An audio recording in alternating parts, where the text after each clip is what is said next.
All right, here we are. We're going to go ahead and replace the thermostat right under here. All we have to do is take off these two bolts right here, and then this whole thing pops up. The first thing we're going to do is loosen up the hoses and get everything apart, and then we'll take the housing apart and then replace the thermostat.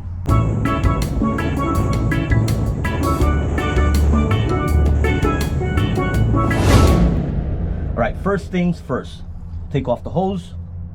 There's 3 hoses here, and then we have the alarm, overheating alarm right there. We just take that off, and then we have the temperature gauge right there, the little boot. I just pulled it out, it just fell down in here. And then now the 2 bolts, that's the next thing. Okay, we just loosened the 2 bolts here, and all you have to do is just pull it up, and you have that piece there. And now the next thing is we should go ahead and pull up the housing here, which you just saw moved easy, because we do the salt away, so everything's nice and smooth in there and slicky, so it doesn't stay. But you can see, just sitting there for 3 years, look all that rust there. So we're gonna clean up a little bit, and we're gonna replace this little baby right here. Stay tuned. All right, with the kit you'll get the gasket you need. It comes with different gaskets for different applications, different boats. The only ones we're going to use is this one right here and this one right here. This is a cork, and this is the one with the little grommet right there. That's for the negative to go through for the sensors. The other ones you don't need, and some people use this one as this one here, but as far as I know, it's the cork one according to Mercruiser website. So we're going to use these 2 here, and then right here we have the one that does all the problems right here. If it doesn't open up when it needs to, you overheat. So we're going to change this out together with the other 2 gaskets. So we're going to take all this out, clean it up, and then put the new one in there. We're coming up next.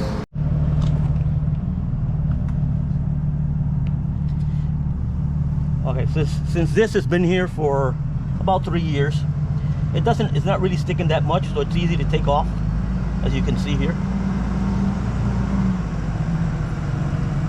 So this is the new one. And even though it came out nicely, we just have to make sure that there's nothing there. Clean it all the way around. Like, see this little piece that broke off was in there, so you don't want nothing in there. You need to clean it down, which we will with a rag as well. Make it nice and smooth. Then right in here, let me see if it comes off. Sometimes you have to use a screwdriver, and we'll get that right here and pull it out. There we go. The other way, side to side, until it completely comes out. Yeah, we had to use a little force, but it popped out pretty much intact. I would keep this. If it's not broken or cracked, I would keep it as a replacement, because you can replace it if something ever happens. If the other one breaks or cracks, and you don't want little pieces inside, so I will keep it. And here's what we're changing right there. Now, as to visual, it doesn't look bad. I'm just going to change it just in case, but you never know how these things malfunction inside. So here it goes with the new one, and we just want to make sure they look the same size, same everything. So it looks like about the same. Okay, next thing we're going to do is we're just going to clean out in here, take off the other gasket in here, which is the cork gasket. We're going to take that off, try to break it without breaking in pieces. There we go, the whole thing came off. We're going to go ahead and now the next thing we're going to do is just going to clean it up with the rag, and then we're ready to reinstall everything together again. All right, so what I just did is degrease the whole thing down. I was supposed to put a little bit of paint on this time, but I'm going to do it next time because I don't have time today to do it. but I cleaned it up and took off all the grease and everything, so you see my hands are not dirty anymore. So we're ready to put everything back together. What I did is I cleaned everything in here, put water in there, washed everything out, and now we're ready to put the first one, which is this one right here, the cork, and you put it right in there. It seats perfectly on there.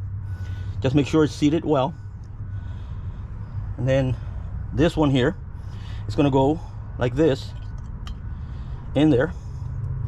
And then you would say how it's going to hold there when I turn it around. It's going to fall out. Yes, it will fall out, but that's why we have this little thing right here, which is the other one we took off, and I said to save just in case. Let's take this one out of the pack. The other one's just as an emergency backup. You never know. This one here, always brand new. I never put anything there used again. But if you have an emergency, that's the best way to do it. Now this one here, it has a little thing sticking out right there. I don't know if you can see it on camera. It's right there. And then this little piece lines up with this little groove right here. This is really important, because if you force this any other way, these two openings right here is to let the water through right here at the edges. So you have to put it in the right way. If you don't, you're gonna have a problem. So here we go. We line up the little thing there, and then you just push it down. Now that's gonna hold it in place now. And you gotta put a little bit of force. Make sure you put it all the way in. There you go. So now we're ready to put it back in place. Everything's there. It's not gonna fall off. And then the next one is this on the engine. Stay tuned for that.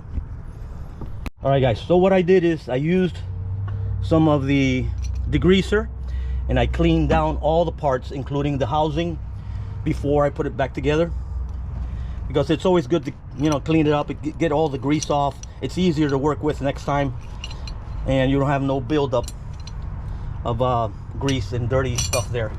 So now we're ready to put this back on the boat. So here we go. Okay, right here we're just taking off any little piece around the edge of the engine block here, and there is a little bit, so we're going to take all it off. Usually I put a towel in there, but I tried doing that, but it just keeps them coming back, just to prevent anything to fall in there.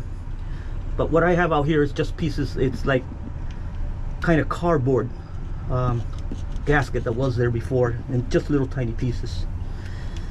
Just gotta make sure this whole edge is nice and smooth so your gasket will work properly. All right, we just finished cleaning all the way around. You can run your finger, make sure there's nothing protruding the edge of the block there, and it seems like it's pretty clean, so I don't have anything anywhere. And now we're ready to put that gasket in there. All right, some people tend to use sealant around this thing here before they put it on there. I don't like to do that. It doesn't say you have to, but some people do. I don't think it does any harm, other than it's going to make it more difficult to take off next time you need to replace this. You're going to have to break it into shreds and make a mess here. So I don't like to put it on there, and I've done it before without it, so I'm going to do it without it as usual. I'm going to put the gasket in place, which we have there now. And now we're ready for the housing. We're going to just put the housing in place there. And we do need the bolts.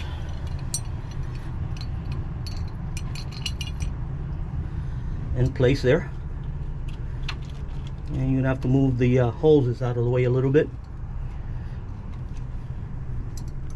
I may put that one there just to get it out of the way, and this one as well. And now you got to make sure the holes line up with the screws, and that your gasket does not move out of place too much. And I think we're almost there.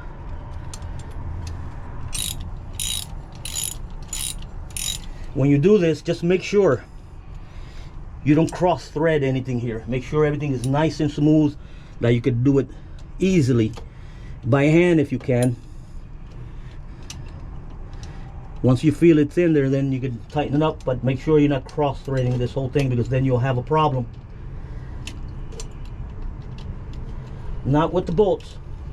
with the engine block, which is worse.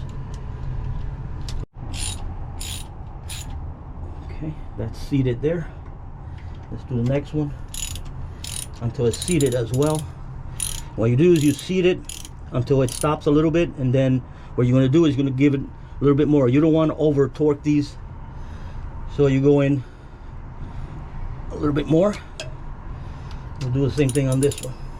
Seat it and a little bit more, maybe like a quarter turn after you seat it, like right there. I think this one's missing a little bit. That's it right there. Yeah, that's it. Yeah, you don't want to go too much on it. All right, now we're ready to put the hoses in there, and we should be done. Okay. Next, we'll put back the hoses. Make sure they're all seated in all the way. There we go. Everything went in nice and smooth because I use a lot of the cleaner for the cooling system, the salt away. Salt away tends to be slicky, so it makes everything smooth, and you don't have any problem putting the holes back in place. Next thing I'm going to do before I forget, this little plug right here. This is the alarm, the overheating alarm plug, so I'm going to put that in already. And it only goes in one way. And then we have the other one here, which is the temperature gauge. Make sure you put that in there. And this one, they all just push in. You don't have to do too much with it. Okay, now we're ready to tighten up all the hoses. Okay, we're almost done here. This is hose number 2, hose number 1, make sure it's okay, and hose number 3. And then again with this, these clamps, they can only hold so much, so if you over tighten these, you're going to break them, and then you're going to have to replace it. And since we're going out on the boat today to go ahead and do a sea trial, make sure everything's working well, I don't want one of these things to break right now, so I'm just going to tighten them until they seat it, and just slightly little bit more. All right, if you're doing the job here in the Florida Keys like we are, you're going to be drenched, because today happens to be one of the highest humidity days in the planet, being 4th of July weekend. So now we're done here, and we're going to go out to the sandbar, and at the same time we're going to do the sea trial. So let's see how it goes. Peace, and stay with us, because there's more to come. All right, what we're doing here now is making sure there's no leaks anywhere, and it seems like everything is good. There's no leaks coming out from anywhere.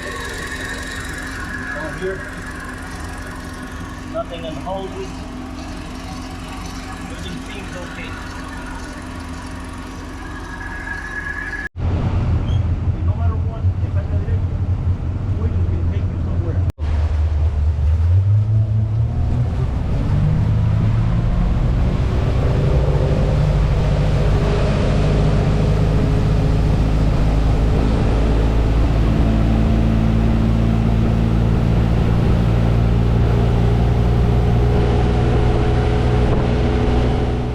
Alright, here we have an update on the situation again. We left, we went on plane again. We were going at around 30, almost 35 miles an hour. And the alarm went off after about, you would say, about 8 minutes? 9 minutes into it. Yeah. The alarm went off again. It slightly went slowly until it got to 175, and then it just slightly past 175, and the alarm started sounding off again. I'm here on idle. When I put it back on idle, within just a few seconds, the alarm turned off, because we're not hauling ass like we were a little while ago, so it's less power, less heat. So we have to hit back to the marine again and go back to the drawing board and see what's up.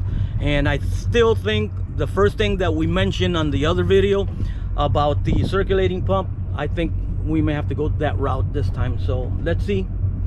And if you guys anybody's had similar issue where you take off, you're going nice, the engine sounds beautiful, and all of a sudden you overheat, and then when you slow down and put it on idle, it goes back down again and the alarm stops. If you had anything going on like that, leave your experience on the comment section below, because that is going to help us and everyone else who may have the same problem like this.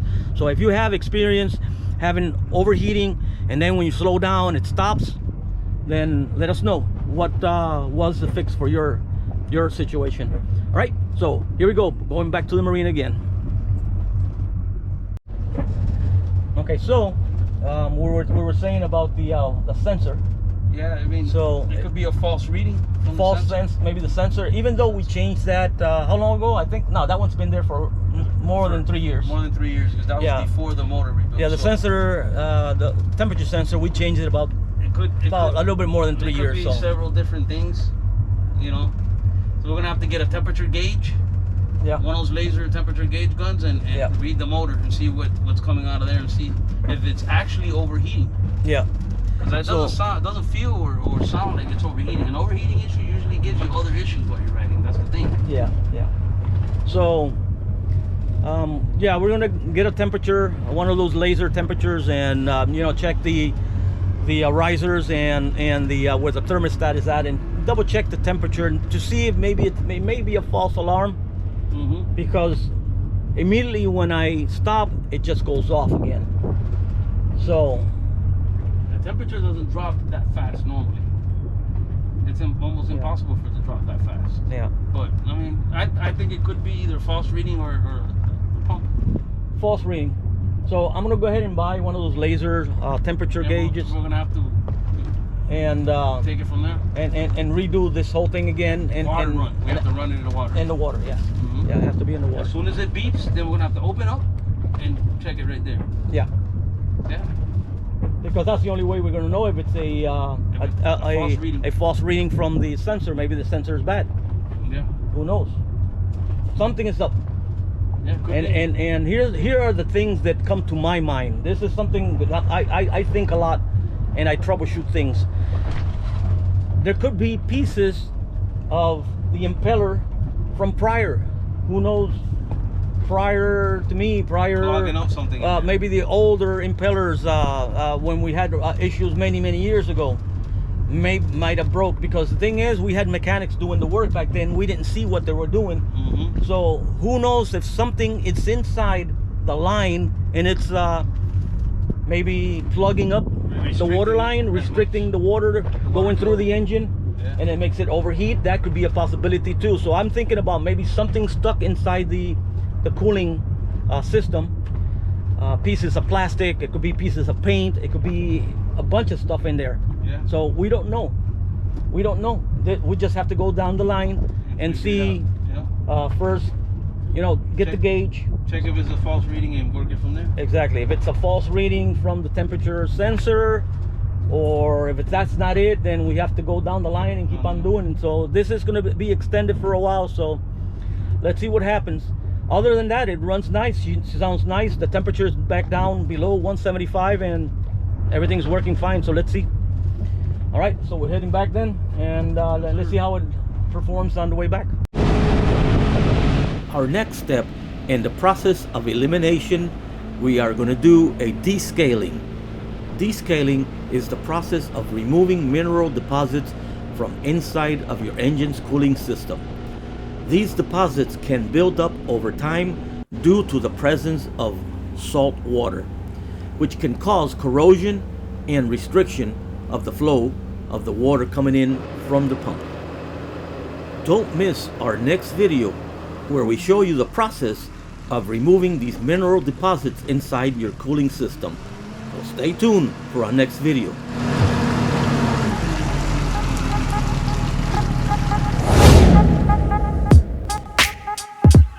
Now is a great time to like and subscribe. All you have to do is click on the subscribe button below. It's free, and you'll be part of the Keys Boating channel family. Thanks so much for your support.